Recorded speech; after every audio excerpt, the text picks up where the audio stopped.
Good morning everybody. Today's topic is eyeball.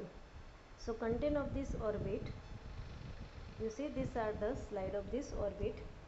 So orbit are a bony cavity logging the eyeball, extraocular muscles, nerve, blood vessels and the lacrimal gland and the 12 pair of the cranial nerve. And out of this 12 pair of cranial nerve there is a second, third, fourth, sixth and the seventh and some sympathetic fibers are the described to the content of the orbit. The nature has provided orbit for the safety of the eyeball. We must also try and look after our the orbit there the content. You see these are the socket of the orbit. So this one are the orbit. Now next slide. So first content. So content of this orbit, you see there is a eyeball. So main content of this orbit there is a eyeball and there is a fascia, orbital fascia or the periorbitals, then muscles, vessels, nerve, lacrimal gland and the orbital fat. So these one are the content of this orbit. So main content are the eyeball. Already you learned the eyeball and there is a visual axis and the orbital axis. So this one are the eyeball occupy the anterior one-third of the orbit. It is described in later chapter. And fascia, name is given this orbital and the bulbar fascia.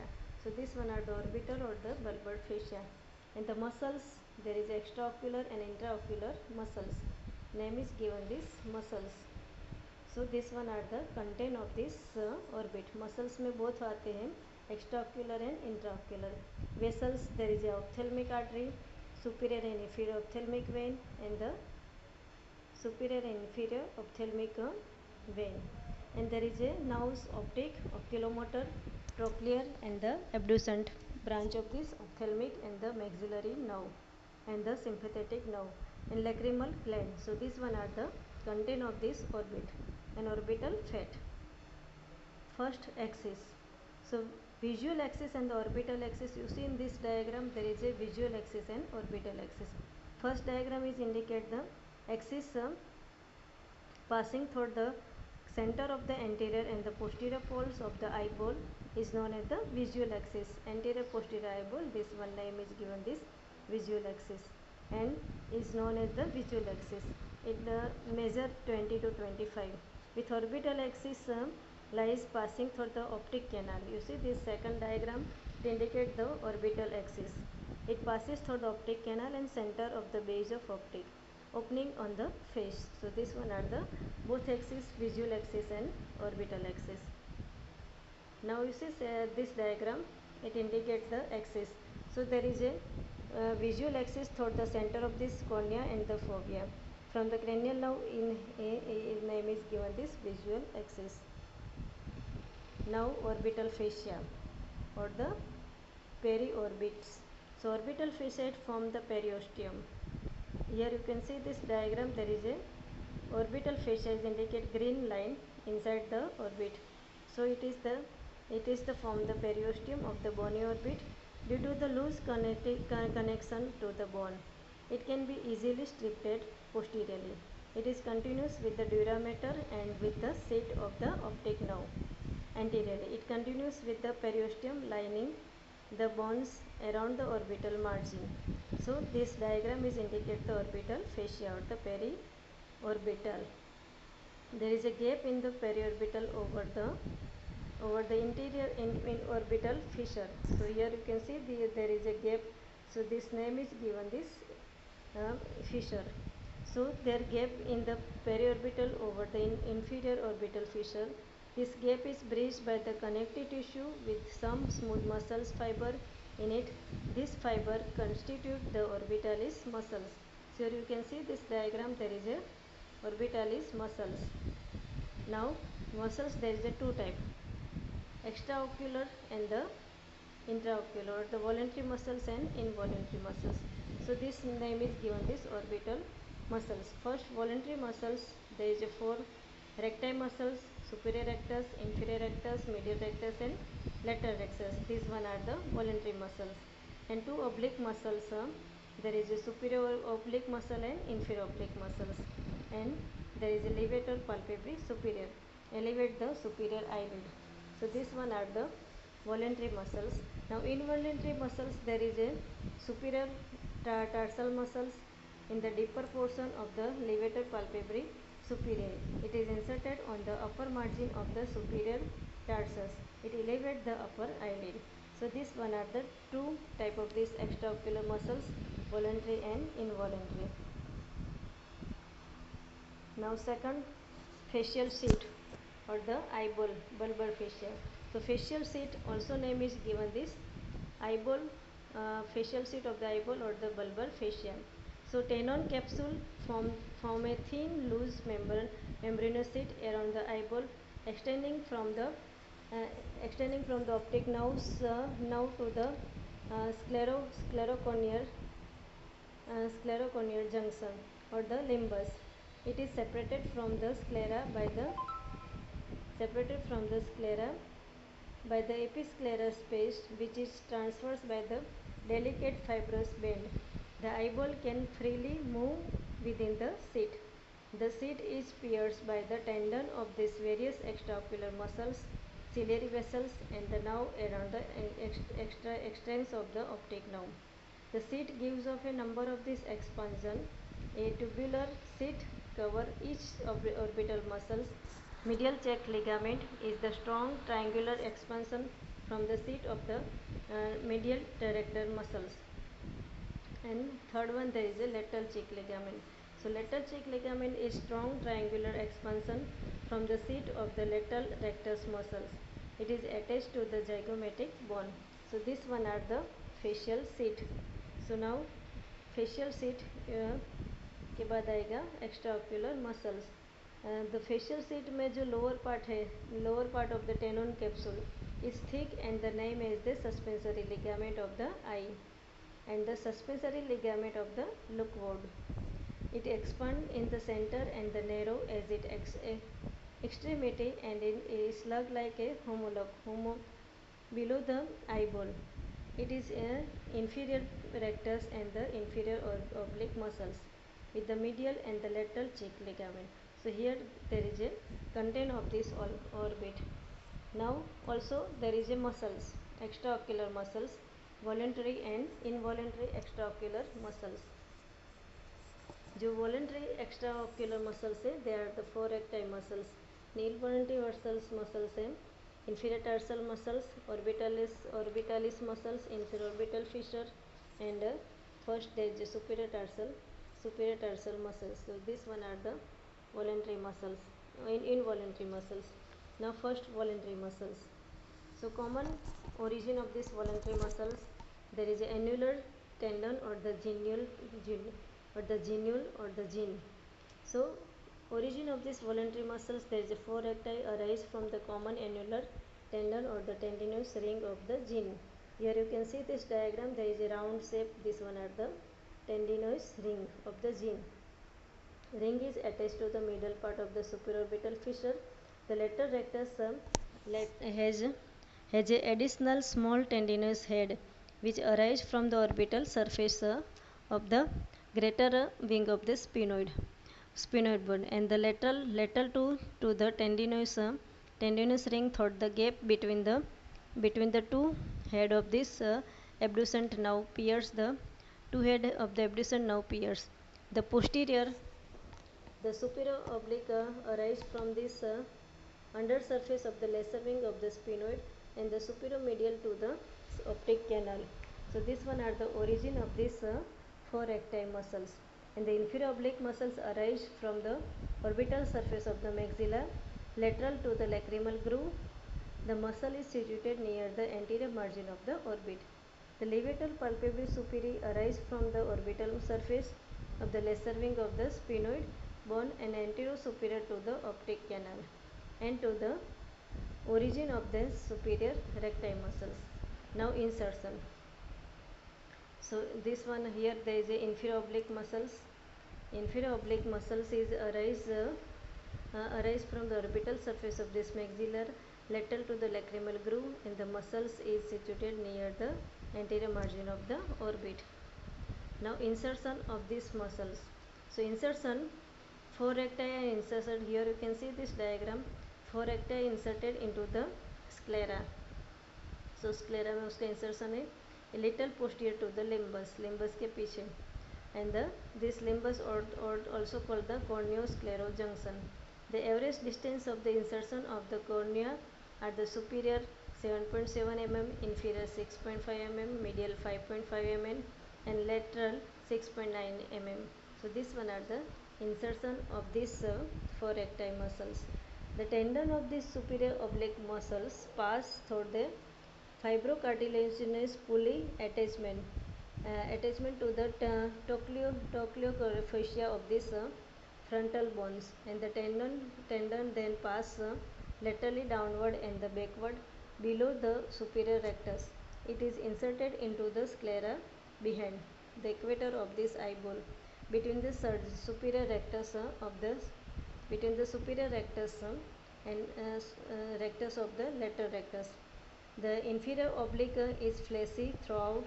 It passes laterally upward and the backward below the inferior rectus and then deep to the lateral rectus. The anterior rectus then deep to the lateral rectus. The insertion in the inferior oblique is inserted in close to the superior orbital, a little below the posterior to the lateral. The flat tendon of this levator split into the superior or the voluntary and the inferior or the involuntary lamina.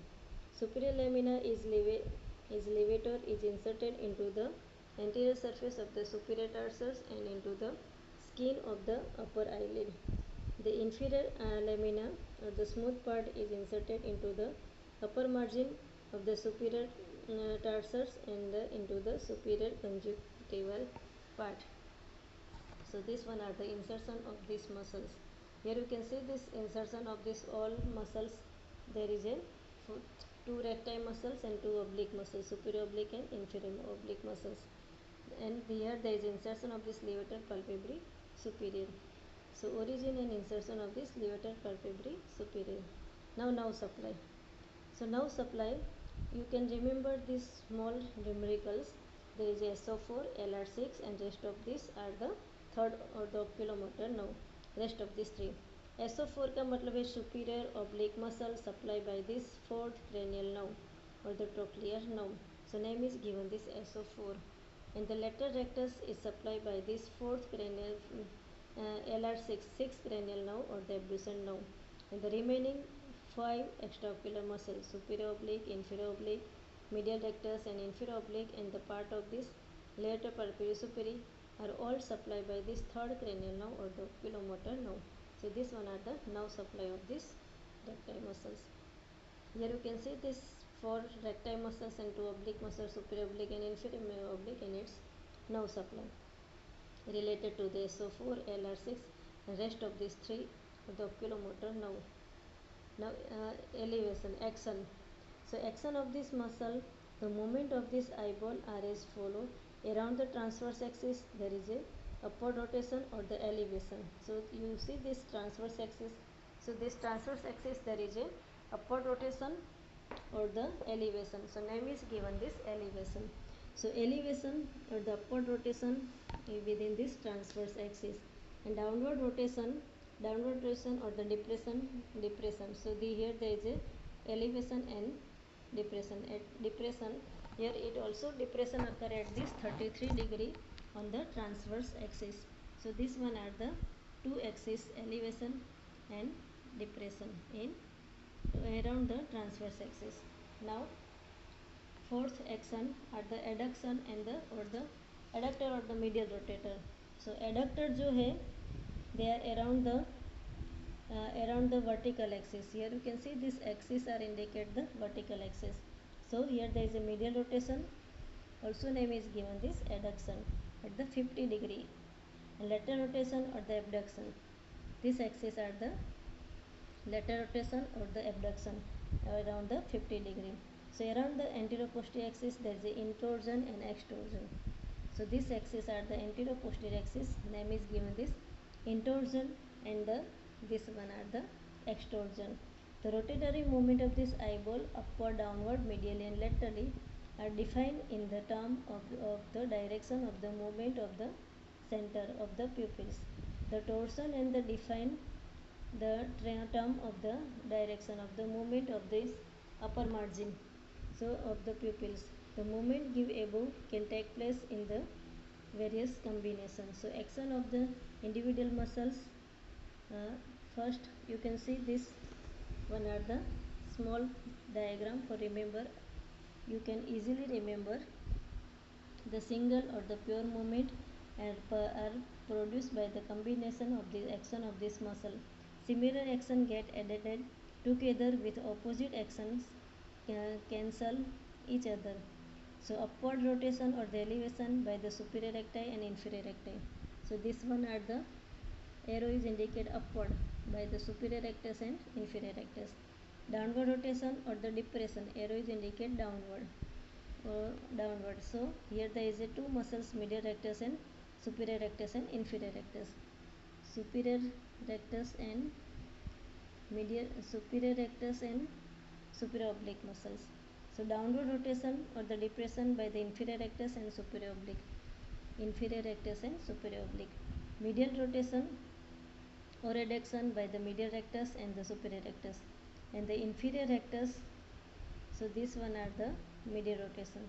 Lateral rotation by this adduction, abduction by the lateral rectus and the superior oblique and the inferior oblique. Intorsion by the superior oblique and the superior rectus, and extorsion by the inferior oblique and the inferior rectus. The combination of this movement of this eye, there is a normal movement of the eyeball are the harmonious both eye are called the conjugate ocular movement. So this one are the movement of these four recti muscles. Now you can see this diagram. There is another diagram to see the movement of these recti muscles.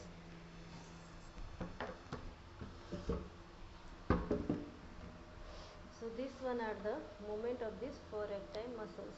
Now clinical anatomy or the applied anatomy related. So weakness or the paralysis of these muscles cause squint or the strabism, which may be concomitant or the paralytic concomitant squint is congenital. There is no limitation of the movement and no diplopia. In paralytic squint, movement are the limited. Diplopia and the vertigo are present. Head is turned, and in nystagmus is characterized by the involuntary rhythmic oscillatory movement of the eye. This is due to the incoordination of these ocular muscles. It may be either a vestibular or the cerebellar or even the congenital. These one are the related to the applied anatomy. So conjugate ocular movement. Here you can see this diagram. There is a conjugate ocular movement. Conjugate ocular movement. And here there is a squint. So this diagram are the cranial now. There is a left gaze required the combination of the action of the right medial recti muscles and the left lateral recti muscles. So these are the different movement related to the different recti muscles. Now strabism or the gaze misalignment. In the normal development of the gaze, the eyes are the term correctly and there is no mismatch in where the eyeball aim gaze destroy or the ocular misalignment disorder. Strabism include the esotropia, inward alignment cross eye.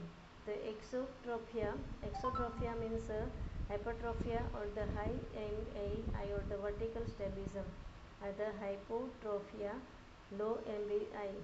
So here there is a exotropia in the A diagram. B is integrate exotrophia, C hypertrophia, and D are the hypotrophia. So this one are the conjugate movement of this eye. Now clinical anatomy. First squint or the strabism. So strabism Also name is given this squint. So here there is a weakness or the paralysis of these muscles caused by the squint or the strabism, which may be concomitant or the paralytic concomitant squint is congenital. There is no limitation of this movement and no diplopia. In paralytic squint, movement are limited, diplopia and vertigo are present.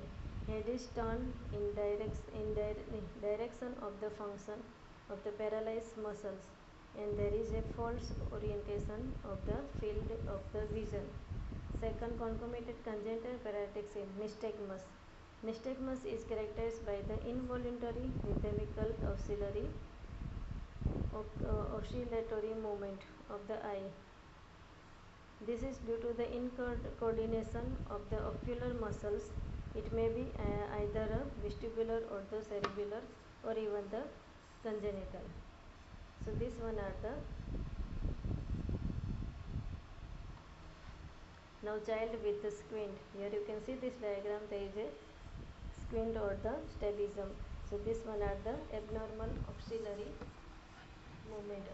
Sorry, there is a abnormal muscle caused by the squint. Small child after the surgery, same children.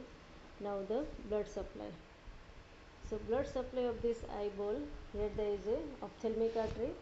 You can see this origin of this ophthalmic artery. It is a branch of this cerebral part of this internal carotid artery, given of medial to the anterior clinoid process close to the optical canal. You can see this course and relation. The artery entered the orbit through the optic canal lying inferolateral to the optic nerve. Below the artery, the nerve lies in the common dural seat. In orbit, the artery pierces the durameter, ascend over the lateral side of the optic nerve and cross above the nerve from the lateral to the medial side along with this nasociliary nerve.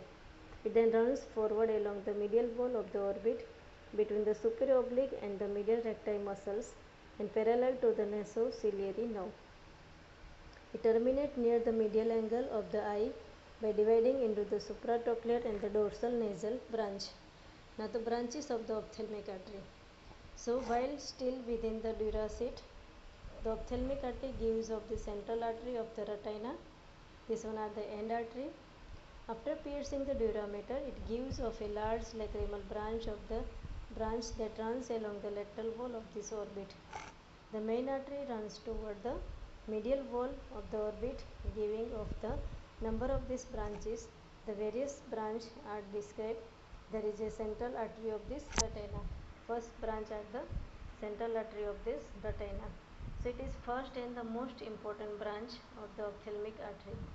It first lies below the optic nerve. It pierces the dural seat of the nerve and runs forward for a short distance. Between these two, it then enters the substance of the nerve and runs forward in its center to reach the optic disc.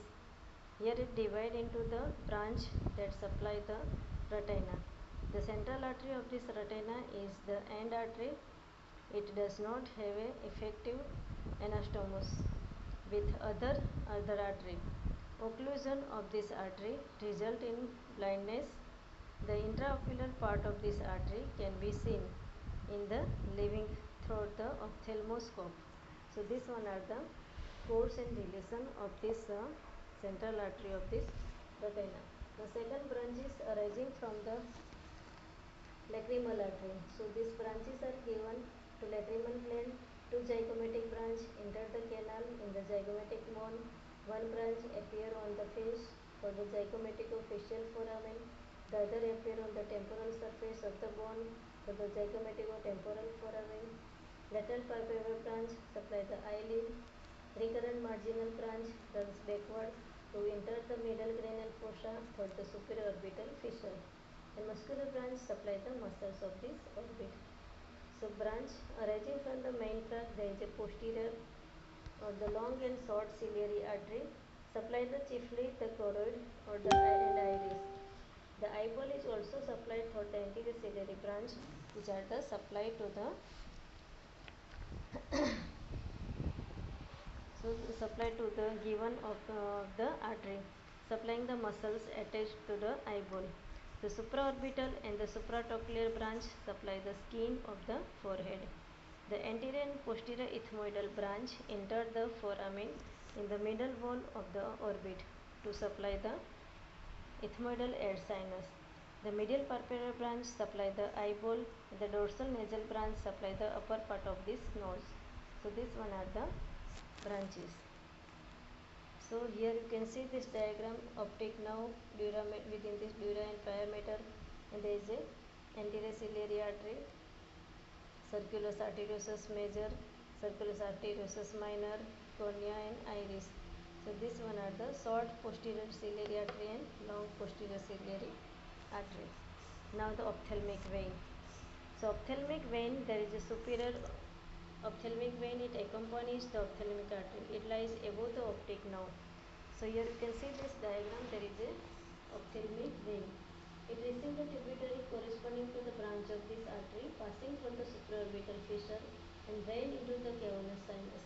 It communicates anteriorly with the supraorbital and the angular vein. Now inferior ophthalmic vein, it runs below the optic nerve. It receives the tributaries from the lacrimal sacs and the lower orbital muscles and the eyelid, and end either by the joining the superior ophthalmic vein or the drain directly into the cavernous sinus. It communicates with the pterygoid plexus of the vein by the small vein passing through the inferior orbital fissure. Now lacrimal apparatus. So lacrimal apparatus or the lacrimal gland and the duct conjugate sac. So this one are the related to the lacrimal apparatus. So conjunctival sac, lacrimal puncta, canaliculi, lacrimal sacs and nasolacrimal duct. So this one are structures are related to the lacrimal apparatus. Now another content of this lacrimal puncta. Here you can see this diagram, there is a duct open within this lacrimal gland. This duct are open. In between there is a levator palpebrae superior, there is a lacrimal puncta, both superior and inferior, and within there is a lacrimal canaliculi, then lacrimal sacs, nasolacrimal duct, and there is a valve. So this one are the lacrimal apparatus.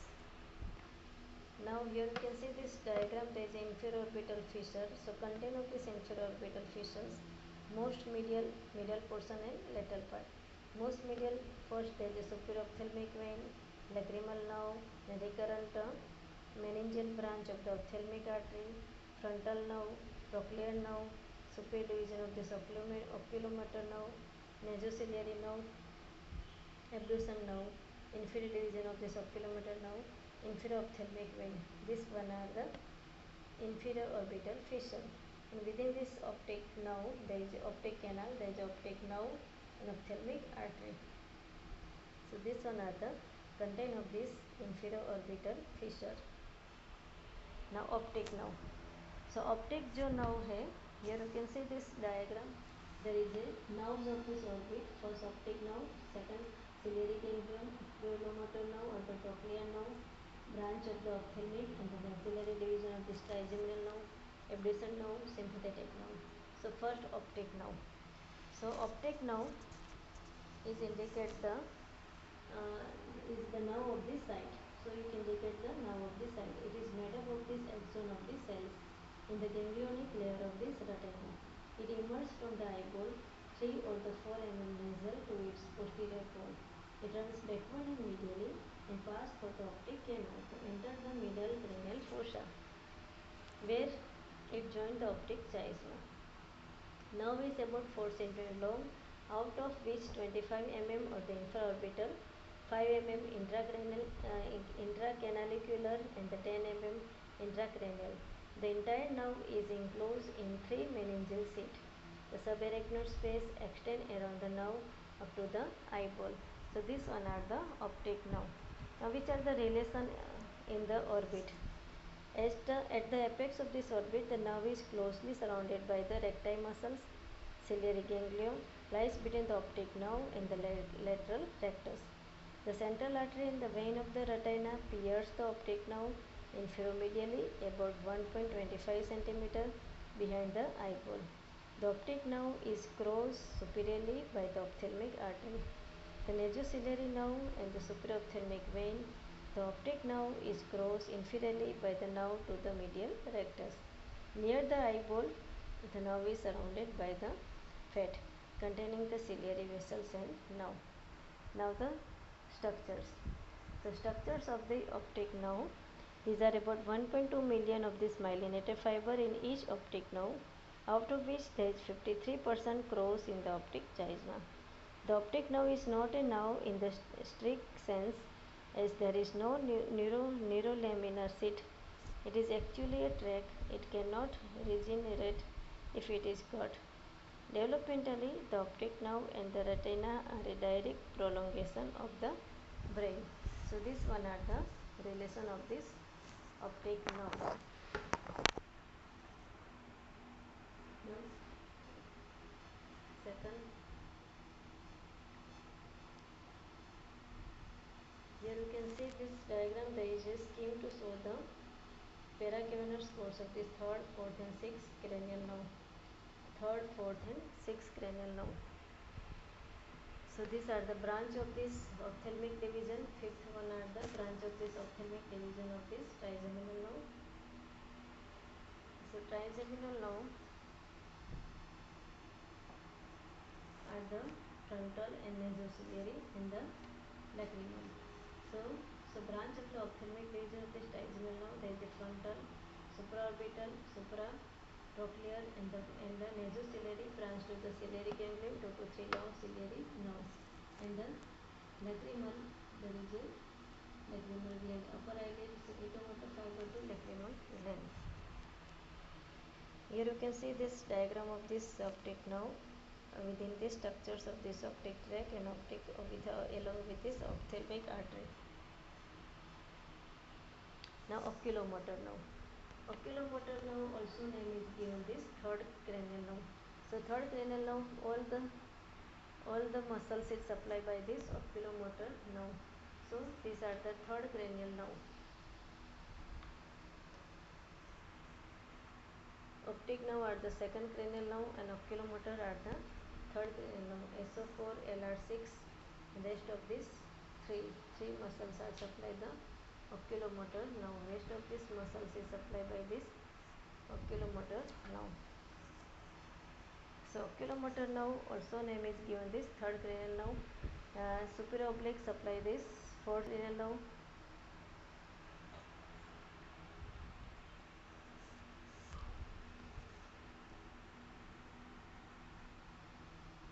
So branch of this third cranial nerve.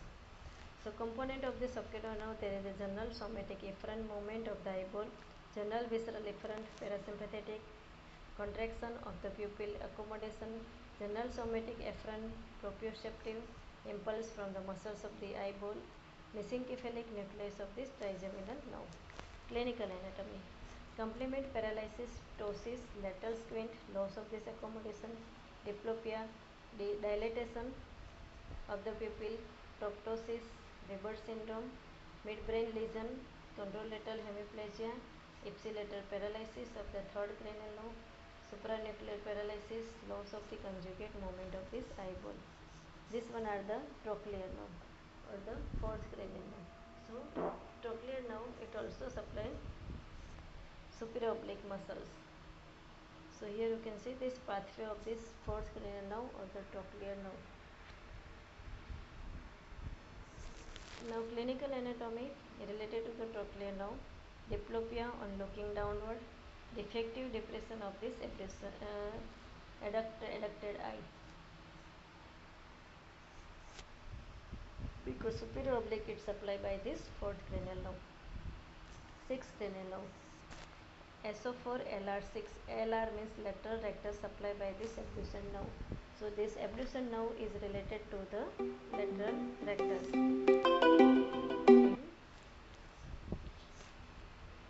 Abducens nerve. So ciliary ganglia. Ciliary ganglia or the ciliary ganglia is the peripheral parasympathetic ganglia pierce the course of the oculomotor nerve. It lies near the apex of the orbit between this optic nerve and the tendon of this lateral recti muscles. It has parasympathetic, sensory and the sympathetic root. The parasympathetic root arises from the nerve to the inferior oblique. It is contain preganglionic fiber that begins in the Edinger-Westphal nuclei. The fiber relay into the ciliary ganglia. The postganglionic fibers arise in the ganglia, pass through the short ciliary nerve to supply the sphincter pupilla and the ciliary muscles. These intraocular muscles are used in accommodation. The sensory root comes from the nasociliary nerve. It contains the sensory fiber for the eyeball. The fiber do not rely in ganglia. The sympathetic root is a branch from the internal carotid plexus. It contains the postganglionic fiber arising in the superior cervical ganglia. The preganglionic fiber reach the ganglion from the lateral horn of the T1 spinal segment, which pass along the internal carotid, ophthalmic, and long ciliary artery. They pass out of the ciliary ganglion without relying the short ciliary nerve to supply the blood vessels of the eyeball. They also supply the dilator pupillae. The branches of the ganglia gives of the 8 to 10 short ciliary nerve which divide into 15 to 20 branch and then pierce the sclera around the entrance of the optic nerve. They contain the fiber from all three roots of the ganglia. So here you can see this diagram. There is a ciliary ganglion is location of the ciliary ganglion, and here there is a sympathetic and parasympathetic root of the ciliary ganglion. Red is indicated post-sympathetic sympathetic fibers. This violet indicate pre-sympathetic parasympathetic fibers. Yellow indicate post-sympathetic parasympathetic fibers and general sensory fibers. This green line is indicate general sensory fibers. This one are the trigeminal nerve. Here you can see this trigeminal nerve. It has a ophthalmic division of this trigeminal nerve: frontal, nasociliary, and the lacrimal. Frontal gives supratrochlear, supraorbital. Nasociliary gives branch to the ciliary ganglion, 2 to 3 long ciliary, and the post ethmoidal and the intratrochlear. And the lacrimal branch to the upper eyelid and the secretomotor fiber to the lacrimal gland. And lacrimal nerve, these are the smallest of the three terminal branch of the ophthalmic nerve. It enters the orbit through the lateral part of the supraorbital fissures, run forward along the upper border of this lateral rectus muscles. It, in company with lacrimal artery, anteriorly it receives the communication from the zygomatico-temporal nerve, pass deep to the lacrimal gland and end in the lateral part of this upper eyelid. Lacrimal nerve supply the lacrimal gland conjunctiva in the upper eyelid. Its own fibers of the gland are sensory. The secretomotor fiber to the gland come from the greater petrosal nerve through its communication with the zygomatico-temporal nerve. So this one are the subdivision of this trigeminal nerve. Now frontal nerve. So it is largest of the three terminal branch of this ophthalmic nerve. It begins in the lateral wall of this anterior part of the cavernous sinus. It enters the orbit through the lateral part of the sensory superior orbital fissure and run forward on the superior surface of the levator palpebrae superior. Middle of this orbit is divided into small supratrochlear branch and a large supraorbital branch. So this one are the three division of this trigeminal nerve.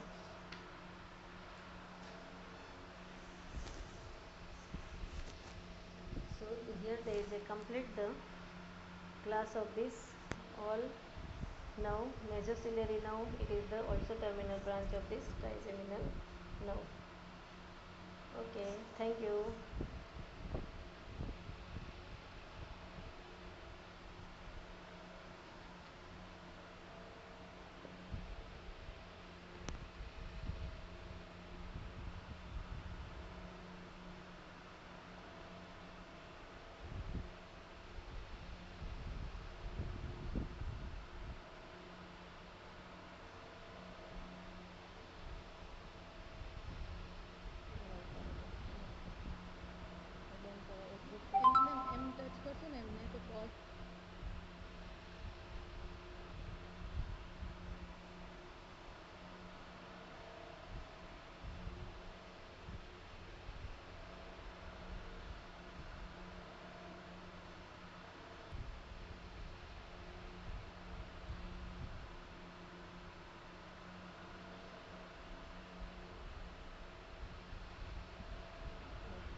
अगर numerology सच में किसी को सीखनी है तो this is the best opportunity to learn from him. हम बहुत फॉर्चुनेट हैं कि हमको अरविंद सूद जी का साथ मिला। उन्होंने बहुत ही बेहतरीन तरीके से 3 दिन हमको बहुत अच्छा ज्ञान दिया। I am Arvind Sood, numerology and Vastu coach. I am going to host a free live webinar on numerology and Vastu. The best teacher is Arvind Sood sir, जिनके पास हमको